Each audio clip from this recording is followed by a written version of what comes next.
नमस्कार प्रिय विद्यार्थियों, मैं Keya sir study map online platform में आपका हार्दिक स्वागत करता हूं। अपन ने चतुर्थ श्रेणी के 3 मॉडल पेपर पढ़ चुके। प्रिय विद्यार्थियों, आज अपन चौथा मॉडल पेपर करने जा रहे हैं। चौथा मॉडल पेपर इस प्रकार से है कि पहला सवाल आपके पास दिया हुआ है। प्रिय विद्यार्थियों, यहाँ पे पढ़ रहे हैं कि 1200 का 8% बराबर है। 1200 का 8% बराबर है। तो प्रिय विद्यार्थियों, यदि अपन इसका हल निकालेंगे तो क्या करेंगे? अपन का जो उत्तर है वो प्रिय विद्यार्थियों 1200 का मतलब प्रिय विद्यार्थियों मल्टीप्लाई होता है, गुणा, और 8 ये जो प्रतिशत का साइन अपन हटाते हैं तो उसके नीचे 100 लिख देते हैं। अब प्रिय विद्यार्थियों इनकी गणना करते तो 96 आ जाता है। हमारे जो ऑप्शन दे रखे उनमें 96 से कहीं पर भी नहीं दिया हुआ है। इसका मतलब अब क्या करें? अब तो टेंशन हो जाएगी कि आपके 96 तो आपको आंसर में मिल ही नहीं रहा। लेकिन ऐसे प्रश्नों में अपन को ऑप्शन चारों को अपन हल करना पड़ेगा कि ये जो 96 है वो किसके बराबर आता है। तो प्रिय विद्यार्थियों, यदि अपन इसको हल कर देते हैं तो 900 का गुणा लिखते हैं 11/100। तो इनको सरल किया तो ये 99 आ गया। तो अपन के ये आंसर तो हो नहीं सकता है, क्योंकि हमारे को आंसर कितना आना चाहिए? 96 आना चाहिए, जबकि ये 96 है नहीं। अब अपन प्रिय विद्यार्थियों इसको यदि हल करेंगे तो 700 का मल्टीप्लाई 15/100, यहाँ से अपन कैंसिल कर देते हैं, ये आ गया हमारे पास 90। तो हमारे को तो आंसर 96 लाना था, ये भी 96 नहीं आया, तो ये भी हमारा आंसर नहीं होगा, ये भी हमारा आंसर नहीं होगा। अब प्रिय विद्यार्थियों इसको अपन हल कर लेते हैं। 2400 का 4%, 4/100, इसको 24 को 4 से गुणा किया तो हमारा 96 आंसर इससे आया है। तो प्रिय विद्यार्थियों अपन को इस प्रकार का भी प्रश्न चतुर्थ श्रेणी में दे सकते हैं। तो अपन 96 निकाल के आपको रुकना नहीं है, आपको इनमें से देखना है कि किसको हल करने पर 96 आ जाता है। तो हमारे सी ऑप्शन में 96 आ गया। तो इस प्रकार से हमारा इसका आंसर है वो कौन सा प्राप्त हो जाएगा? सी आंसर इसका प्राप्त हो जाएगा। अब प्रिय विद्यार्थियों अगला प्रश्न है, ये दे रखा है, मशीन को 6% लाभ से 3180 रुपए में बेची जाती है। मतलब जो आपकी मशीन है वो क्या करे? 6% लाभ से इतने रुपए में बेची जाती है। मशीन का प्रिय विद्यार्थियों क्रय मूल्य ज्ञात करना है। अब अपन को क्रय मूल्य ज्ञात करना, तो ये 106 के बराबर दिया हुआ है। तो प्रिय विद्यार्थियों अपन क्या कर सकते हैं? इसको इस प्रकार भी कह सकते हैं कि 106 है वो किसके बराबर है? 106% है वो हमारे पास 3180 के बराबर है। तो यहाँ से अपन कह सकते हैं 1% किसके बराबर हो जाएगा? 3180 में अपन भाग दे देंगे 106 का। तो इसको अपन काट देंगे तो ये 3 बार कटा और 0 के 0। क्रय मूल्य का मतलब होता है प्रिय विद्यार्थियों 100%। तो 100% किसके बराबर हो जाएगा? तो 30 को हम 100 से गुणा कर देते हैं तो हमारा आंसर आ जाएगा 3000 रुपये। एक विधि तो अपन के इस प्रकार से कर सकते हैं। अब मान लो कि प्रश्न में अपन को क्रय मूल्य ज्ञात करना हो, तो जब भी मैंने बताया था क्रय मूल्य के लिए ऊपर प्रिय विद्यार्थियों 100 लिखा जाता है, मल्टीप्लाई 3180 लिख दिया। अब यहाँ पर 6% लाभ का मतलब 106 होता है। मान लेते हैं 10% लाभ दे देते तो 110 हो जाता है। 15% हानि दे देते तो उसका मतलब 85 होता है। तो प्रिय विद्यार्थियों इस चीज का आपको अर्थ क्या हो गया, 106 को हम यहाँ लिख देते हैं। तो हमारे क्रय मूल्य के लिए हमेशा अंश में 100 लिखते हैं। दी हुई संख्या को भी ऊपर ही लिखा जाता है। इसके पाड़े से हम काट देंगे। अब 30 को यदि आप 100 से मल्टीप्लाई कर देते हैं, 30 को जब 100 से गुणा किया जाता है तो प्रिय विद्यार्थियों 3000 प्राप्त हो जाता है। इसको 30 से गुणा करेंगे, 3 का 3 लिख दिया, 1 2 3 0 आगे लिख देते हैं। तो प्रिय विद्यार्थियों इस प्रकार से भी अपन हल निकाल सकते हैं और यह 1% का मान निकाल करके भी आप निकाल सकते हो।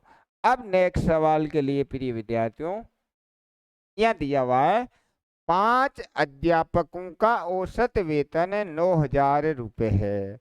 5 अध्यापकों का औसत जब भी आ जाता है तो आपको पहला काम है उनको गुणा करना पड़ता है। 5 अध्यापकों का औसत वेतन 9000 रुपये है।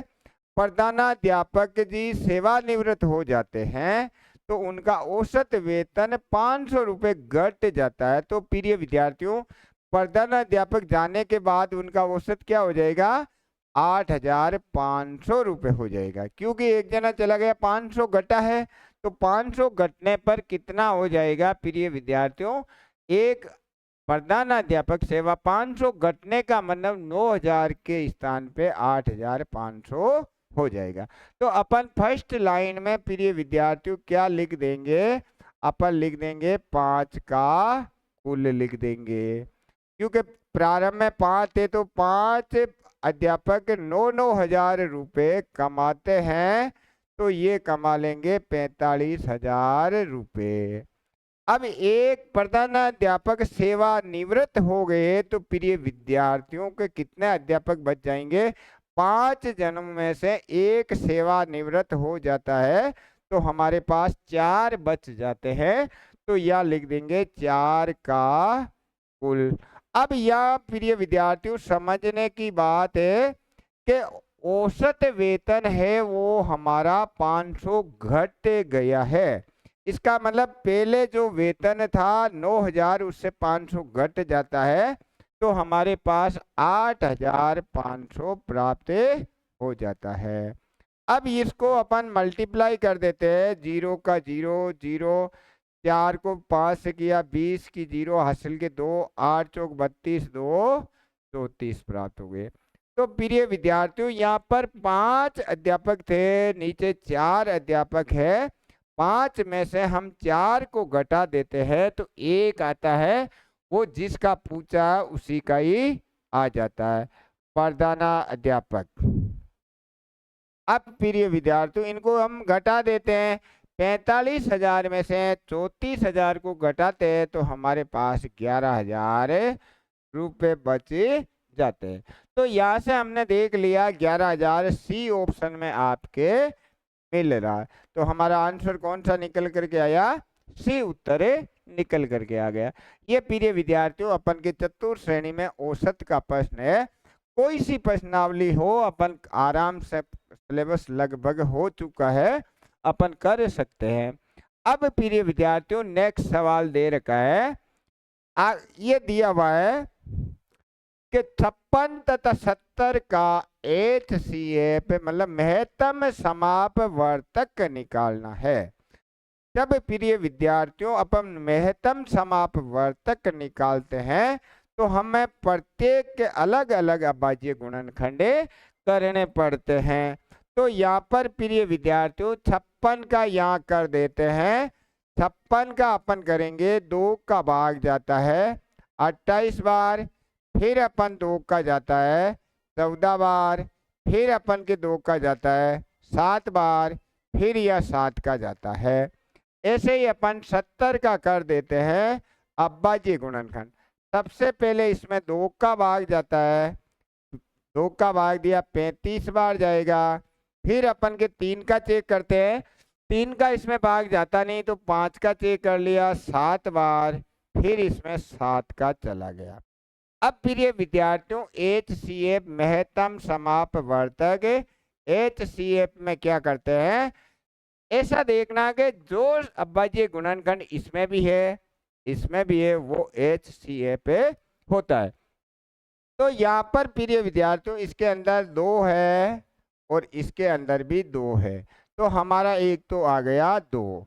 अब इसके बाद प्रिय विद्यार्थियों यहाँ पे देखना है, इसके अंदर 7 है और इसके अंदर भी 7 है, एक और आ गया हमारा 7।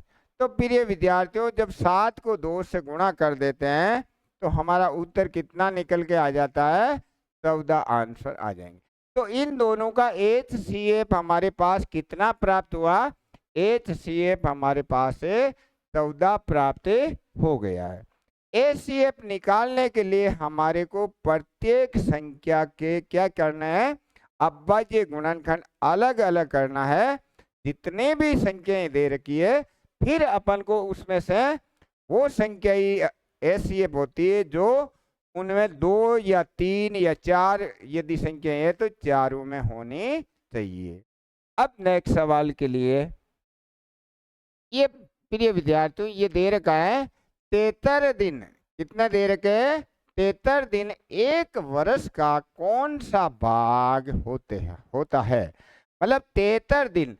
तो यहाँ पर लिख दिया हल करते समय, यहाँ लिख दिया प्रिय विद्यार्थियों 73 दिन, और ये क्या एक वर्ष, ये दिन है तो ये लिख दिया 365, और का मतलब कौन सा का मतलब एक्सवां भाग, क्या लिख दिया एक्सवां भाग।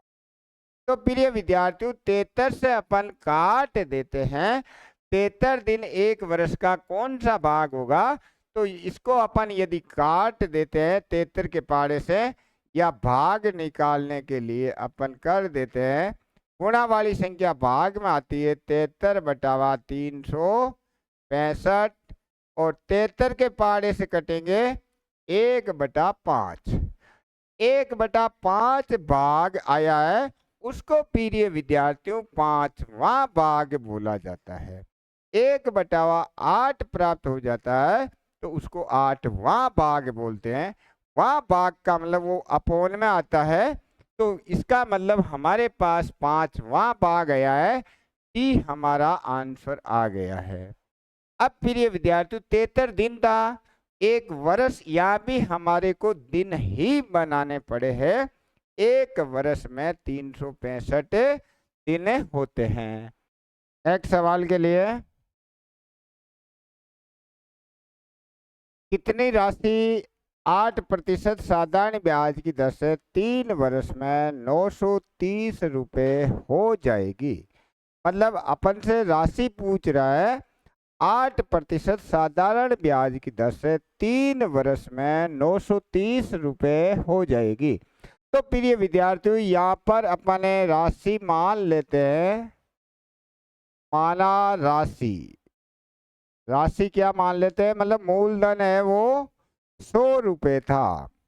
अब अपन का ब्याज निकाल लेते हैं इस राशि पे, 100 रुपये 8% दर से 3 वर्ष के लिए दिया, तो अपन का ये हो गया हमारे पास 24 रुपये। कितना आ गया, 24 रुपये। प्रिय विद्यार्थियों यहाँ पर हमारे को क्या निकालना है, यहाँ पर राशि निकालनी है, इसलिए राशि निकालने के लिए राशि कौन सी है, यहाँ पर 100 रुपये, दी हुई संख्या क्या दे रखी है, 3 वर्ष में 930 रुपये हो जाएगी। इसका मतलब प्रिय विद्यार्थियों ये है वो हमारा मिश्र धन है।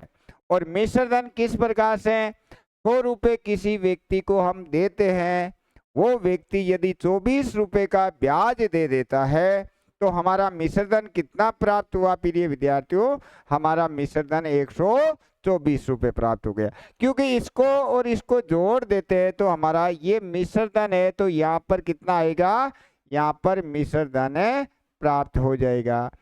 अब अपन इनको 4 के पाड़े से प्रिय विद्यार्थी काट देते हैं, 4 से काटा ये 25 बार कटेगा, 4 से काटा ये 31 बार कट जाएगा। 31 अभाज्य संख्या होती है जिसके पाड़े से इसको काट देते हैं, 3 बार कटा और ये 30 आ गए।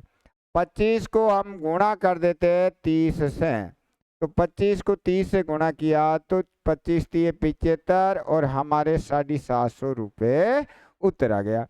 तो वो राशि कितनी थी? 750 रुपये की राशि थी। तो यहाँ से अपन के 750 पहले ऑप्शन में दे रखा है, तो ये अपन का उत्तर कौन सा निकल के आ गया? फर्स्ट उत्तर इसका। अब नेक्स्ट सवाल के लिए प्रिय विद्यार्थियों, अगला सवाल यहाँ पर दे रखा है कि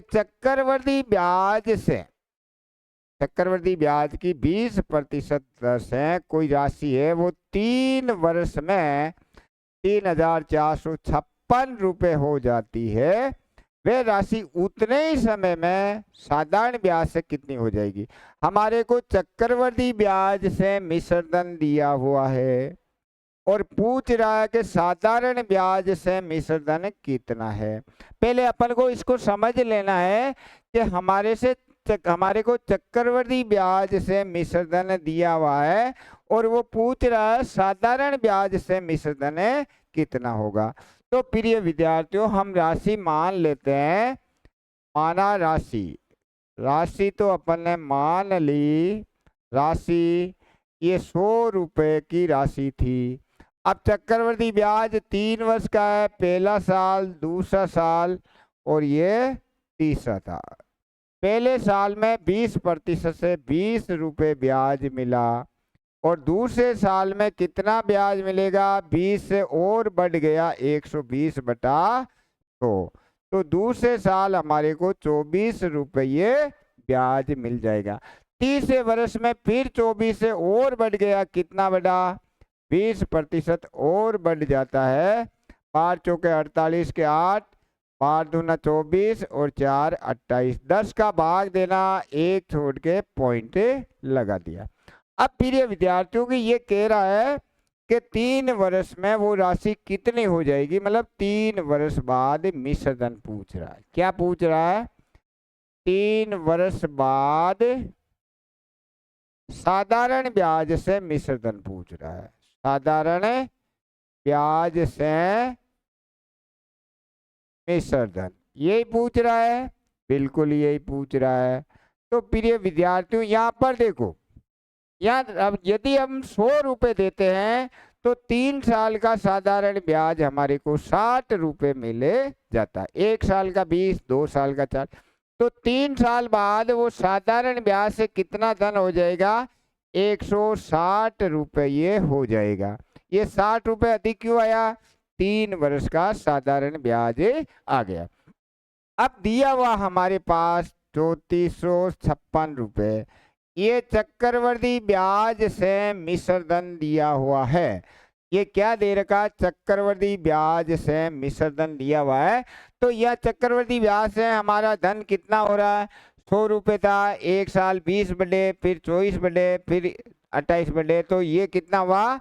मिश्र धन कितना हुआ? चक्रवृद्धि से मिश्र धन है, चक्रवृद्धि से मिश्र धन है हमारा हो गया 100। मूलधन था 20, पहले लगे ब्याज आया, फिर 24 आया, फिर 28.8 आया। 0.8, 8 4 12, 12 12 के 2, हासिल के 1, 3 2 5 6 7 और यहाँ पर 1 का 1, तो 172.8 रुपये।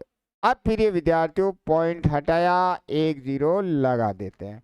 17 के पहाड़े से काटते हैं। 17 दूना 34, 28 दूना 56। तो ये 2 बार कट गया और 0 के 0। अब 160 को हम 20 से गुणा कर देते हैं, तो 16 दूना 32 और 2 0 के 2 0। तो प्रिय विद्यार्थियों, हमारा धन है वो 3200 रुपये निकल करके आ गया। बिल्कुल इजी तरीके से ने आपको सूत्र याद करवाया। केवल आपको क्या करना है, ज्ञात करने की संख्या ऊपर लिख देते हैं।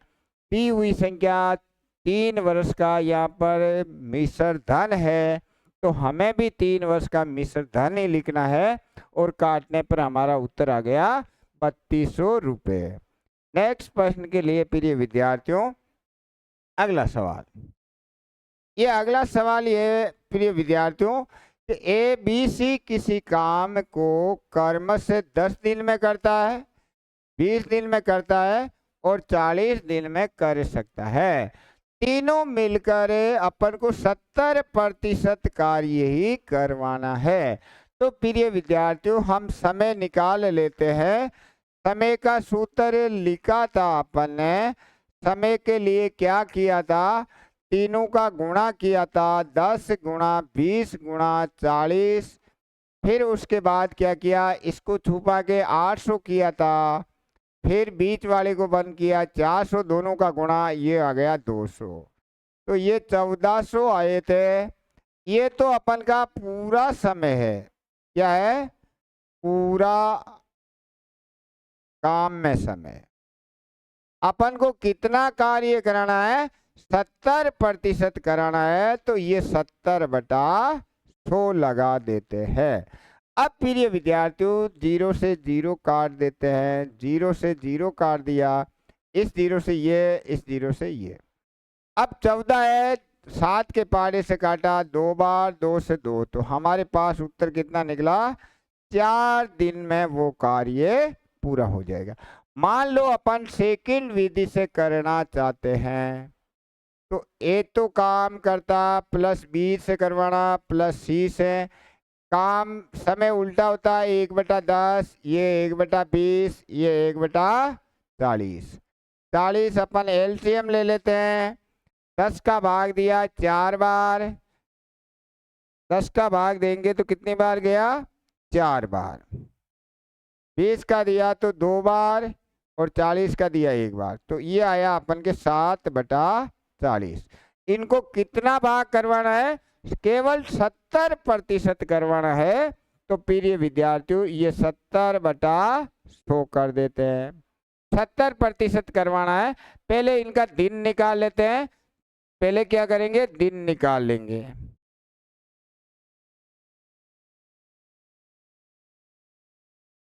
समय को वापस उल्टा करेंगे तो हमारे पास दिन कितना है, बराबर दिन आ गया प्रिय विद्यार्थियों, कितना आया, 40/7 दिन आया। अब 40/7 दिन में वो पूरा काम करते हैं। हमें कितना काम करवाना है, 70%।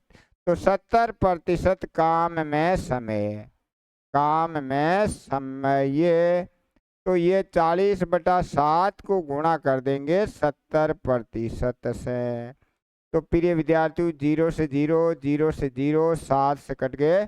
तो कितना दिन आ गया हमारे पास है, 70% काम में 4 दिन इस प्रकार से भी हमें कर सकते हैं। अब प्रिय विद्यार्थियों, ये विधि भी है, ये मैंने करवाई थी कि इस प्रकार से भी हल कर सकते हैं। और अपन इस ऐसे करना चाहे तो पहले दिन निकाल लिए। दिन कितना आए थे, हमारे पास दिन के लिए उल्टा कर दिया था। ये 7/40 थी समता, उसको उल्टा किया, दिन आ गया। फिर उस दिन को 70% से गुणा कर देते हैं। अब नेक्स्ट प्रश्न के लिए प्रिय विद्यार्थियों, यहाँ पर दे रखा है कि 36 किलोमीटर प्रति घंटे की चाल से 24 मिनट में कितनी दूरी तय होगी। प्रिय विद्यार्थियों, जब भी दूरी ज्ञात करना होता है तो चाल गुणा समय लिखा जाता है। तो हमारे को इसमें क्या निकालनी है, हमारे को दूरी निकालनी है। दूरी निकालने के लिए चाल गुणा समय करते हैं। तो यहाँ पर प्रिय विद्यार्थियों, हमारे को चाल दे रखी है 36। ये 36 किलोमीटर प्रति घंटा है और ये हमारे को मिनट दे दिया है।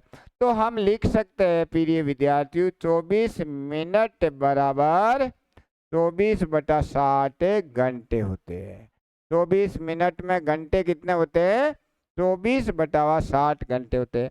तो यहाँ पर क्या लिखेंगे, ये घंटे में था तो यह 24/60 घंटे ही लिखेंगे। 6 के पहाड़े से प्रिय विद्यार्थियों काट देते हैं, 4 बार कटेगा 10 बार।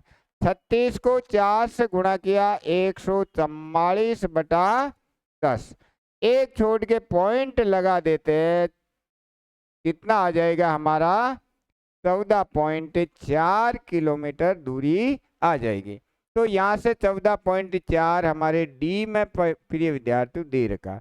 इन को हम डायरेक्ट यदि गुणा कर देते हैं तो गलत हो जाता, क्योंकि हमारी चाल है वो किलोमीटर घंटा है, तो जो समय दे रखा है 24 मिनट में घंटे कितने होते हैं, तो 24/60 घंटे होते हैं। अब आपसे मान लो पूछ ले 5 मिनट में घंटे कितने होते हैं, तो आपका जवाब होना चाहिए 5/60 घंटे होते हैं। 12 मिनट में घंटे कितने होते हैं, तो आप क्या बताओगे प्रिय विद्यार्थियों, 12/60 बताओगे। आपसे पूछ ले कि 20 मिनट में घंटे कितने होते हैं, तो आप ऐसे मत बोलना कि सर आप गलत पूछ रहे हो, क्योंकि किसी में भी कुछ हो सकता है। तो 12 मिनट में घंटे तो आपका जवाब होना चाहिए 12/60 घंटे होते हैं। अगला सवाल, ये सवाल प्रिय विद्यार्थियों साझा का है। दो आदमी है जो 90,000 रुपये लगा करके मार्बल का गोदाम खोल रहे हैं। 1 साल के अंत में उन्हें 5:7 में लाभांश होता है। अपन जानते हैं कि जिस अनुपात में धन लगाया जाता है उसी अनुपात में उनका लाभांश होता है। तो पहले तो अपन लिख देते हैं प्रिय विद्यार्थियों के लाभ का अनुपात क्या दे रखा है। लाभ का अनुपात हमारे को दे रखा x/y 5:7 और पूंजी का अनुपात भी वही रहेगा, क्योंकि ये दोनों अनुपात बराबर होते हैं। तो लाभ होगा वही हमारे पूंजी का होगा। हमें ज्ञात करना है कि y ने कितना धन लगाया। तो y ने धन लगाया, तो प्रिय विद्यार्थियों ऊपर y वाला आ जाएगा। तो y का धन कौन सा है, y का धन 7 रुपये है, गुणा दिया हुआ 90,000 रुपये है। ये 90,000 रुपये लगाया, तो ये x और y दोनों का कुल धन है। तो यहाँ पर कुल धन 7 और 5 को जोड़ा, ये कुल था, तो कुल आ गया 12। 12 के पहाड़े से प्रिय विद्यार्थियों काट देते हैं। 12 से काटा 7 बार में 84 आ गए, पीछे 6 बच जाएंगे, 60 हो जाएंगे। 12×5 60, 2 0 के 2 0। 7 को हम गुणा कर देते हैं 7,500 से। 7×5 35 के 5, हासिल के 3, 7×7 49, 3 हो गए हमारे 52। तो प्रिय विद्यार्थियों जो वाई व्यक्ति है वो 52,500 रुपये की राशि लगा रहा है। तो यहाँ से देख लेते हैं 52,500 आपके ए ऑप्शन में दिया हुआ है। तो प्रिय विद्यार्थियों ये जिस अनुपात में लाभांश मिलता है उन्हीं अनुपात में पूंजी लगाई जाती है। तो आपको पूंजी दे करके लाभ पूछ सकता है। पूंजी का अनुपात देके कुल लाभ दे दिया, तो लाभ का अनुपात बराबर क्या होता है, पूंजी का अनुपात होता है। अब नेक्स्ट सवाल के लिए अगला सवाल है कि किसी कथन पर कोई चीज है, उस कथन के ऊपर प्रवीण राम है वो व्यक्ति 10% सत्य बोलता है। मतलब कथन कोई सा ही हो सकता है प्रिय विद्यार्थियों, कोई एक्सीडेंट का कथन हो सकता है, किसी वाक्य का हो सकता है, कोई मर्डर का हो सकता है। कथन का मतलब कोई भी वस्तु के बारे में अपन बताते हैं ना कि ये ऐसे हुआ था, तो कुछ लोग अपन को कहते हैं कि ये झूठ बोल रहा है, ये सच बोल रहा है। तो वो चीज है कि इसके अंदर कथन के अंदर एक प्रवीण तो कहता 10% सत्य है, और प्रकाश है उसके लिए उसी कथन पर 30% सत्य बोलता है। तो प्रिय विद्यार्थियों यहाँ पर हम लिख देते हैं, एक तो नाम है प्रवीण और एक व्यक्ति है प्रकाश। अब ये क्या आगे सत्य बोलता है, सत्य और एक होता है असत्य, दो ही वर्ड होते हैं कि या तो वो सत्य बोलता है या असत्य बोलता है। ये कह रहा है कि प्रवीण कह रहा है कि 10% सत्य बोलता है, तो ये प्रिय विद्यार्थियों असत्य कितना बोलेगा, असत्य ये 10% कोई आदमी यदि सत्य बोलता है तो वो असत्य कितना बोलता है, 90% असत्य, क्योंकि कुल 100 ही प्रतिशत होते हैं। अब ये है वो भी 30% सत्य बोल रहा है, तो ये झूठ कितना बोल रहा है, 70% झूठ बोल रहा है। अब प्रिय विद्यार्थियों विरोध का मतलब होता है एक आदमी सच बोल रहा है, दूसरा आदमी झूठ बोल रहा है, तो विरोध का प्रतिशत निकालना है। विरोधाभासी। विरोधाभासी में मतलब ये आदमी मतलब सत्य बोलता तो ये सत्य, तो 70 को 100 से गुणा किया तो 700 प्लस 90 को 30 से गुणा कर दिया तो 2700 और बटावा 100। तो प्रिय विद्यार्थियों ये हो गया 3400 बटा 100%। तो इनको सरल किया तो कितना आ गया, उनके विरोधाभासी का प्रतिशत प्रिय विद्यार्थियों कितना आएगा, 34% उनका विरोधाभासी का प्रतिशत है। तो हमारा इसका आंसर आ जाएगा डी। बिल्कुल इजी प्रश्न है, इजी तरीके से सिखा दिया कि एक व्यक्ति 10% सत्य बोलता तो ये सत्य 90 बोलेगा, दूसरा व्यक्ति 30% सत्य बोलता तो वो झूठ असत्य कितना बोलेगा, 70। क्योंकि कुल व्यक्ति में 100% ही बोलने की क्षमता होती है, चाहे वो सत्य बोलो चाहे असत्य बोलो। नेक्स्ट सवाल के लिए प्रिय विद्यार्थियों, यहाँ पर हमारे को मिश्र अनुपात दे रखा है। एक पहला अनुपात दिया हुआ 3:5, तो हम इसको लिख देते हैं 3/5। मिश्र अनुपात दे रखा, मिश्र अनुपात ज्ञात करना है। तो जब मिश्र अनुपात ज्ञात करना होता है तो प्रिय विद्यार्थियों क्या किया जाता है, इनको गुणा कर देते हैं। मिश्र अनुपात, पहला अनुपात की भिन्न हो गई हमारे पास 3/5, दूसरे अनुपात की भिन्न हो गई 7/11, तीसरे अनुपात की 10/7। 7 से हम 7 को काट देते हैं, 5 के पहाड़े से 10 को काटा 2 बार, ऊपर बच गए 3 × 2 तो कितने हो गए 6 और नीचे बचे 11। तो उत्तर कितना आया प्रिय विद्यार्थियों, 6:11। तो हमारा उत्तर कितना निकल करके आ गया, 6:11। तो यहाँ से देखते हैं कि 6:11 किसमें है, 6:11 हमारे बी के अंदर है। तो मिश्र अनुपात में प्रिय विद्यार्थियों क्या किया जाता है, जो अनुपात दे रखा उनको भिन्न में लिख देते हैं और भिन्न में लिखने के बाद उनको सबको गुणा कर देते हैं, तो हमारा मिश्र अनुपात निकल करके आ जाता है। अब मिश्र अनुपात प्रिय विद्यार्थियों आपको समझ में आ गया होगा कि कैसे भी अनुपात 3 अनुपात दे चाहे 4 अनुपात दे, आपको क्या करना है, उनको भिन्न में लिख करके सबको गुणा कर देना है। तो हमारा क्या आ जाता है, मिश्र अनुपात प्राप्त हो जाता है। अब प्रिय विद्यार्थियों ये लिखा कि पी मशीनों का, बहुत ही अच्छा सवाल है, पी मशीनों का क्रय मूल्य क्यू मशीनों के विक्रय मूल्य के बराबर है। तो लाभ या हानि प्रतिशत, और यहाँ दे दिया पी है वो क्यू से बड़ा है, पी है वो क्यू से बड़ा है।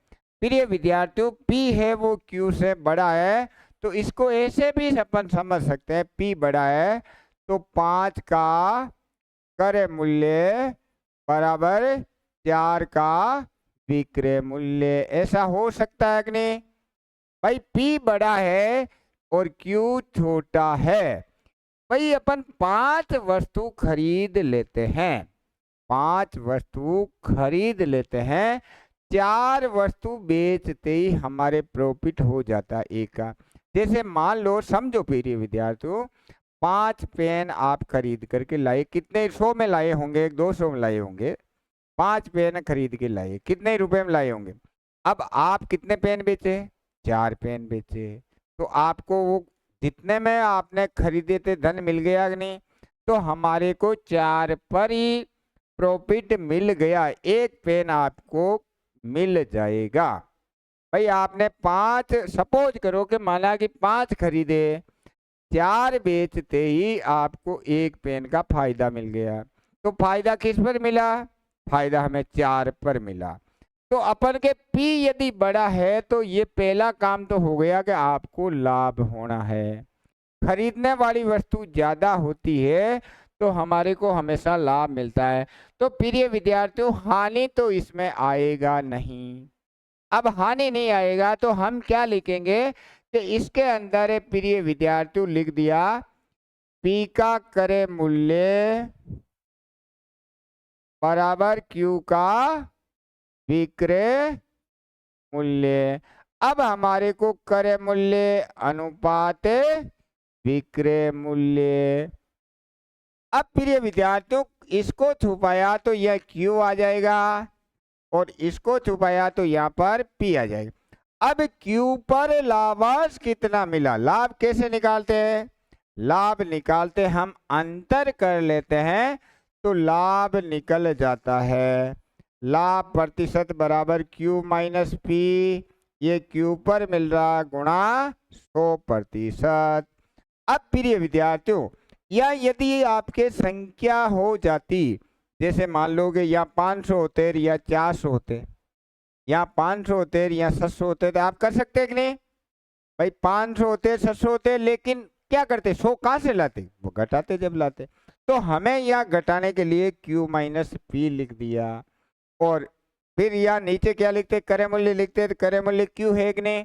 तो हमारा इसमें आंसर निकल करके कौन सा आया है, P माइनस Q या Q माइनस P अपॉन, तो देखो देखा कौन सा उत्तर निकल करके आ रहा है। तो हमारे आंसर इसमें कोई सही नहीं दिया हुआ है, इसमें मिस्टेक हो गई है। प्रिय विद्यार्थियों, इसको अपन चेंज कर लेते हैं, क्योंकि इसका आंसर कौन सा आएगा, इसका आंसर आएगा Q। लाभ निकाला था, लाभ के लिए P में से घटाया जाता है, इसमें से घटाया जाता है P में से। लाभ किस प्रकार निकालेंगे अपन, P minus Q upon Q। तो यहाँ पर हमारी गलती है कि लाभ कैसे निकालते, विक्रय मूल्य में से क्रय मूल्य घटाया जाता है। तो यहाँ पर क्या आएगा प्रिय विद्यार्थियों, लाभ निकालने के लिए हमारे से क्या करते हैं, ये तो आ गया लाभ, नीचे आता क्रय मूल्य गुणा 100%। क्योंकि प्रिय विद्यार्थियों, लाभ का सूत्र होता है विक्रय मूल्य माइनस क्रय मूल्य। तो पहले अपन ने गलत घटा दिया था, विक्रय मूल्य में से हम क्रय मूल्य घटाएंगे तो क्या प्राप्त हो जाएगा, लाभ।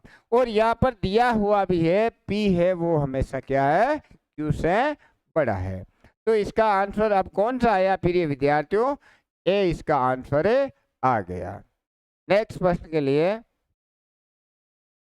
ये वर्ताकार आंकड़ों का प्रतिचित्रण है प्रिय विद्यार्थियों। दो प्रश्न इसी के ही दिए हुए हैं। इसमें दिया है आपका ये पाई आले के, तो पहले तो ये प्रतिशत में दिया है, तो 40 को और इन सब को जोड़ते हैं तो 100% हो जाता है। और हमें ये पता है कि इनका डिग्री में मान कितना होता है प्रिय विद्यार्थियों, तो इनका डिग्री में मान, पूरे वर्त का जो डिग्री में मान होता है वो 360 डिग्री होता है, और प्रतिशत में किसी का ही पूरा मान होता है वो 100 होता है। अब प्रिय विद्यार्थियों, यह दे रखा है 14वां सवाल पहले करते हैं, 14 नंबर का हल कर रहे हैं। तो इसका हल लिख रहे हैं कि डॉक्टर 120 है, डॉक्टर कितने हैं, 120 है। तो अपन को बताना शिक्षक कितने हैं। तो प्रिय विद्यार्थियों, शिक्षक निकालने, तो शिक्षक निकालने के लिए शिक्षक यहाँ पर कितने हैं, शिक्षक हमारे 100 में से 20 है। कितने हैं, 100 में से हमारे पास 20 शिक्षक है। कितने शिक्षक दे रखे, 100 में से 20% दे रखे। डॉक्टर 140 है, 120, डॉक्टर कितने हैं, 120 है। अब यहाँ पर यदि 40 डॉक्टर हो, 40% 120 के बराबर है, ऐसे कर लेते हैं प्रिय विद्यार्थियों के। 40% है वो किसके बराबर है, 40% आपके 120 के बराबर है। भाई यहाँ 120 है तो 40% है, यहाँ से आपके 1% किसके बराबर हो जाएगा, 120/40, तो कितना आ गया, 1% 3 के बराबर।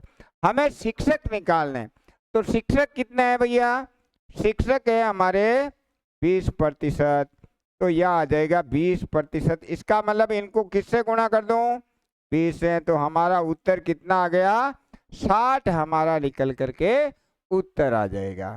तो अब 16वां सवाल, 15वां सवाल यह दे रखा है कि डॉक्टर तथा वैज्ञानिक के कोणों में कितने माप का अंतर है।